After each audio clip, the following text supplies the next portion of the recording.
మాలిని దేవి multi speciality hospital, Christian పేట, 5వ line, కావలి. Doctor Guttipati Malini దేవి, MBBS, MS, OBGY, కాన్పులు మరియు గర్భకోశ వ్యాధి నిపుణులు. మాలిని దేవి మల్టీ స్పెషాలిటీ హాస్పిటల్ నందు అందించు వైద్య సేవలు: సాధారణ కాన్పులు, సిజేరియన్లు, లాప్రోస్కోపిక్ ద్వారా గర్భసంచికి సంబంధించిన ఆపరేషన్లు, ట్యూబెక్టమీ, పిల్లలు లేకుండా operation, high risk pregnancy, ectopic pregnancy మరియు గర్భసంచి నీటి బుడగలు, గర్భసంచి జారిన ఆపరేషన్లు, రొమ్ముగడ్డలకు చికిత్స, నెలసరి ఇబ్బందులకు చికిత్స, మెనోపాజ్ సమస్యలకు చికిత్స చేయబడును. స్త్రీలకు సంబంధించిన అన్ని సమస్యలకు చికిత్స చేయబడును. పిల్లలు లేని వారికి ప్రత్యేక చికిత్స కలదు. ముఖ్య గమనిక: మా హాస్పిటల్ నందు కాన్పోయిన తరువాత తల్లి బిడ్డను ఉచితంగా మా వాహనంలో క్షేమంగా ఇంటికి చేర్చబడును. మా హాస్పిటల్స్ ప్రత్యేకతలు: ICU, lab, AC and non AC rooms, 24 గంటలు మెడికల్ షాప్, ప్రతి రూమ్ నందు వేడి నీటి సదుపాయం కలదు.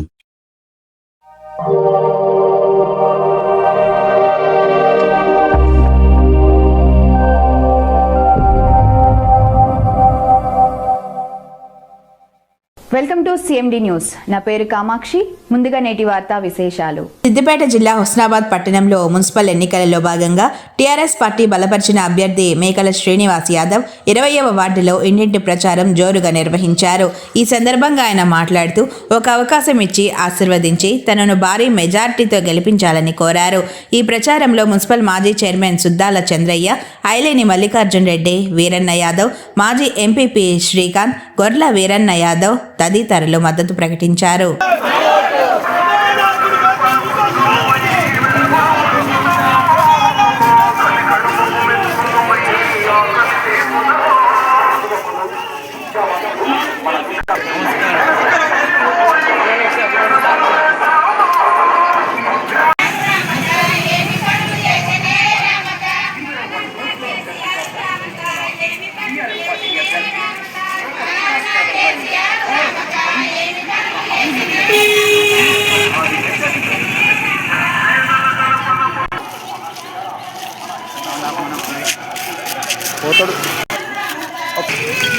వార్డు ప్రజలందరికీ నమస్కారం. టీఆర్ఎస్ పార్టీ బలపరిచిన అభ్యర్థిగా 20 వార్డు నుంచి పోటీ చేస్తున్నాను. ఒక అన్నగా, ఒక బిడ్డగా, ఒక తమ్మునిగా మీకోసం నేను వస్తున్నాను. నన్ను అందరూ ఆదరించి కారు గుర్తుకు ఓటు చేసి భారీ మెజార్టీతో గెలిపించాలని ప్రార్థిస్తున్నాను. ఈరోజు హుస్నాబాద్ పట్టణ ప్రజలందరికీ హృదయపూర్వక నమస్కారాలు తెలియజేస్తూ, మిత్రులారా, మేము 2014లో టీఆర్ఎస్ఏ కారు గుర్తే రావడం జరిగింది. అప్పుడు నేను చైర్మన్గా ఉన్నాను. చైర్మన్గా ఉండి మా పురపాలక సంఘాన్ని చాలా అభివృద్ధి చేయడం జరిగింది. 20 కోట్ల రూపాయలు కేటీఆర్ గారు ఇచ్చిన తర్వాత ఈ రోడ్లన్నీ కూడా వేయడం అనేది జరిగింది. ఆ తర్వాత 2019లో కూడా మళ్ళీ టీఆర్ఎస్ఏ రావడం జరిగింది. వచ్చి వాళ్ళ తర్వాత వేరే పార్టీలో పోవడం జరిగింది. ఈ విధంగా జరుగుతూ ఉన్న మనలో అందరం ఐక్యంగా యువత కావలసిన అన్ని ఆడవాళ్ళకు ప్రతి ఒక్కటి 4-6 హామీలు గ్యారంటీలు ఇస్తామని చెప్పి అవి ఇవ్వలేదు. ఈ కాంగ్రెస్ ప్రభుత్వం ఏం చేయలేదు.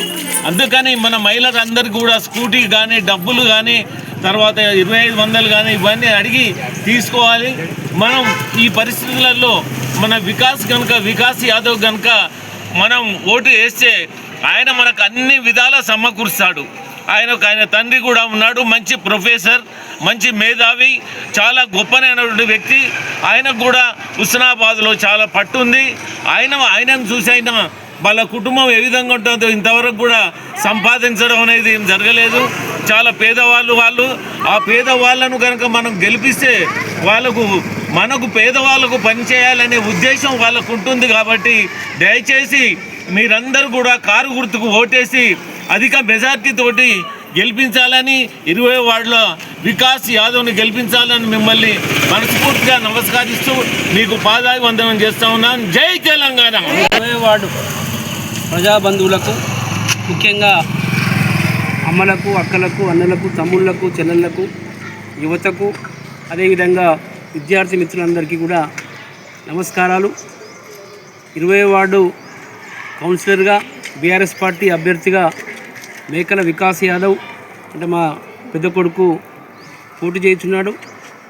మిత్రులారా, ప్రజా బంధువులారా, ఇక్కడ ఒక దేశం అభివృద్ధి సాధించాలంటే అది పునాది వార్డు మాత్రమే. వార్డు కనుక అభివృద్ధి సాధిస్తే అదేవిధంగా మున్సిపాలిటీ సాధిస్తుంది, అదేవిధంగా జిల్లా, రాష్ట్రము, ఆ విధంగా దేశం అభివృద్ధి సాధించే దిశ లోపల ఉంటుంది. మిత్రులారా, మనం వార్డును అభివృద్ధి పరచాలి. అంటే వార్డు అభివృద్ధి జరగాలంటే ఒకవైపు వీధి దీపాలు, రోడ్లు, అదేవిధంగా మరి ఇక్కడ మన 20వ వార్డులో ఉన్న బుర్జు అనేది ఒక పర్యాటక కేంద్రంగా కావాలి. అదేవిధంగా మరి ప్రజలకు వాటర్ అనేది జరగాలి, వాటర్ ట్యాంకులు జరగాలి. అదేవిధంగా మరి ఈ వార్డు లోపల ఇప్పుడు కాంగ్రెస్ గవర్నమెంట్ కొన్ని ఉచిత విద్యుత్ అనేది కల్పించింది, కానీ అది అందరికీ రావడం లేదు. అదేవిధంగా మరి గ్యాస్ పంపిణీ అనేది ఉచిత గ్యాస్ అనేది మరి ఇస్తున్నది.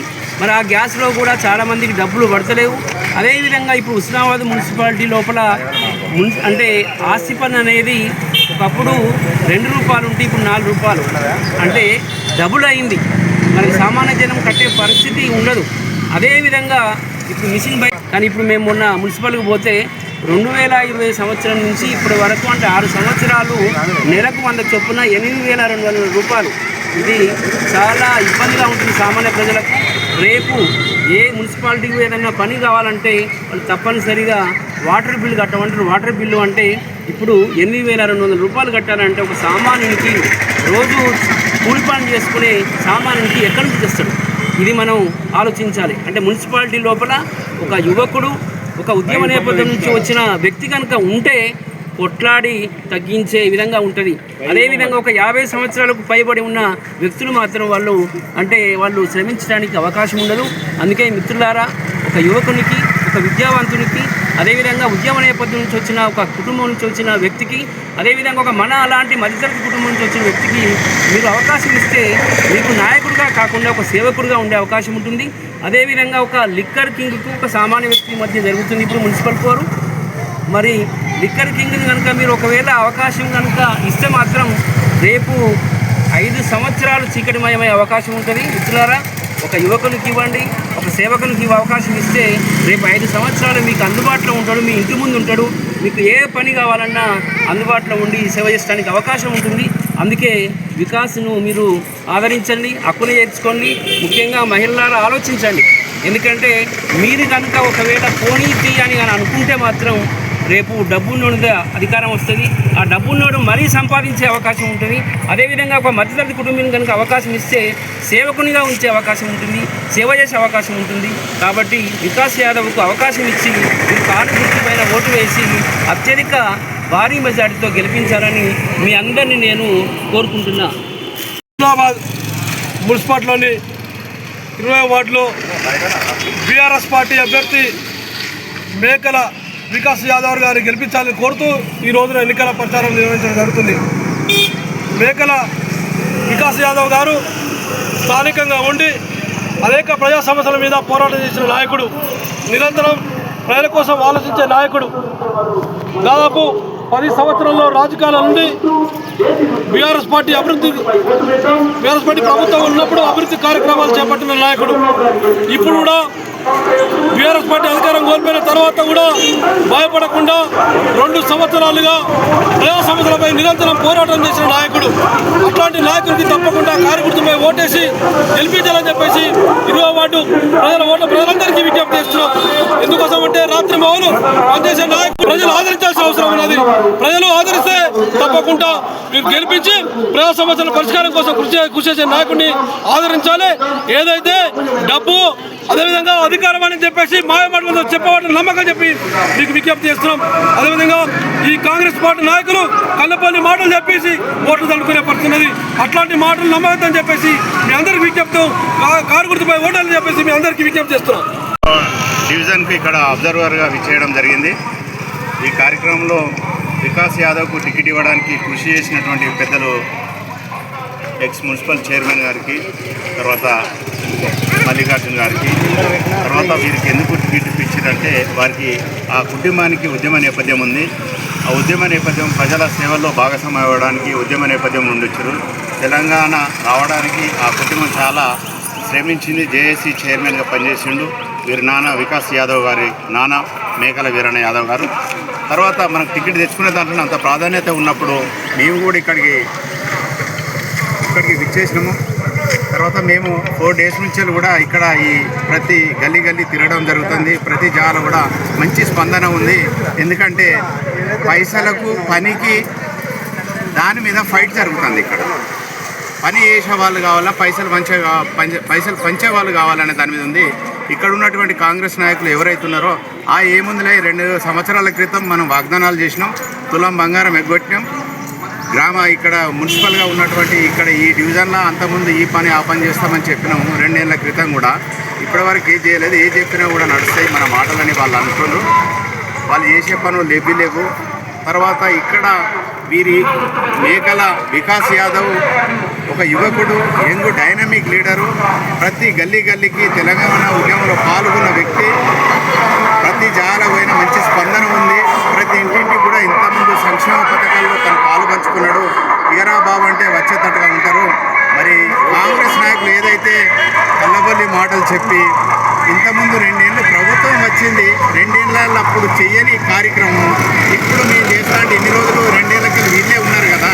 మరి ప్రజలు అంతకుముందు చెప్పి ప్రభుత్వాన్ని ఏర్పరచుకున్నారు. మళ్ళీ ఇప్పుడు వచ్చి మేము ఇది చేస్తామంటే ప్రజలు మిమ్మల్ని ఎట్లా నమ్ముతారు? మీరు తులం బంగారం ఎగ్గొట్టిన వాళ్ళు, స్కూటీ ఎగ్గొట్టిన వాళ్ళు మహిళా నాయకులకు, తర్వాత ఇంటింటికి కరెంటు ఉచిత కరెంట్ అని ఎగ్గొట్టిన వాళ్ళు, సిలిండర్ అని చెప్పి ఎగ్గొట్టిన వాళ్ళు, వీధి దీపాలు రిపేర్ చేయని వాళ్ళు, మీరు గ్రామాల్లో ఇక్కడ ఉన్నటువంటి డ్రైన్స్ మీద పర్యవేక్షణ లేదు మీకు. ఇవన్నీ కార్యక్రమాల్లో ఇవన్నీ మీ అసమర్థత పాలన ఉంది. మీ నాయకత్వ లక్షణాలు లేవు. మీరు ఇక్కడ దీని మీద చిత్తశుద్ధి లేదు. కళ్ళబొల్లి మాటలు చెప్పి మేము రాత్రి అయితే ఇంకెప్పుడు అయితే పైసలు పెట్టి ఖర్చు చేసి మళ్ళీ ఈ డివిజన్ని కైవసం చేసుకొని మేము అభివృద్ధి చెందొచ్చు, నాయకత్వ లక్షణాలు లేకుండా పైసలు పెట్టి గెలిచి అభివృద్ధి చెందొచ్చు అని ఒక అపోహతో ఇక్కడ ఉన్నారు. కానీ అదంతా ఇక్కడ మేము తిరుగుతుంటే ఏం తెలుస్తుందంటే వాళ్ళు ఎట్లా తిరిగినా, ఏం చేసినా, ఏ ఇంటికి తిరిగినా, ఎక్కడ తిరిగినా సరే బాబు మేము వాళ్ళ మాట వినకపోయినా తప్పకుండా వికాస్ యాదవ్ వాళ్ళ కుటుంబ నేపథ్యం ఉంది. వాళ్ళు ఒక ఎడ్యుకేషన్ సిస్టంలో ఉండి ఎంతోమందిని ఉత్తమ విద్యార్థులుగా తయారు చేసినటువంటి వాళ్ళ నాన్న తెలంగాణ ఉద్యమంలో పాలు పంచుకుని తెలంగాణ ప్రజల కొరకు పాటుపడ్డటువంటి కుటుంబ నేపథ్యం ఉన్నవాళ్ళు. కాబట్టి పైసలకు పనికి జరుగుతున్నటువంటి ఈ ఫైట్లో మా దగ్గరకు వచ్చి పిలిస్తే వచ్చి పనిచేసే వాళ్ళని మేము గెలిపించుకుంటామని మాకు చెప్పడం జరుగుతుంది. మేము ఆల్రెడీ ఈ డివిజన్ అనేది 20వ డివిజను, ఇక్కడ ఉన్నటువంటి వికాస్ యాదవ్ గెలిచి ఉన్నారు. ఇంకా అత్యధికమైన మెజారిటీతోని భారీ మెజారిటీతో గెలవాలని మేము కోరుతున్నాం. మేము ఎక్కడ పోయినా మంచిగా స్పందన ఇస్తారు. స్పందన తనకే ఓటేస్తామని చెప్పి ప్రతి ఇంటింటికి గడపకు మహిళా సోదరి మనులు చెప్పడం జరుగుతుంది.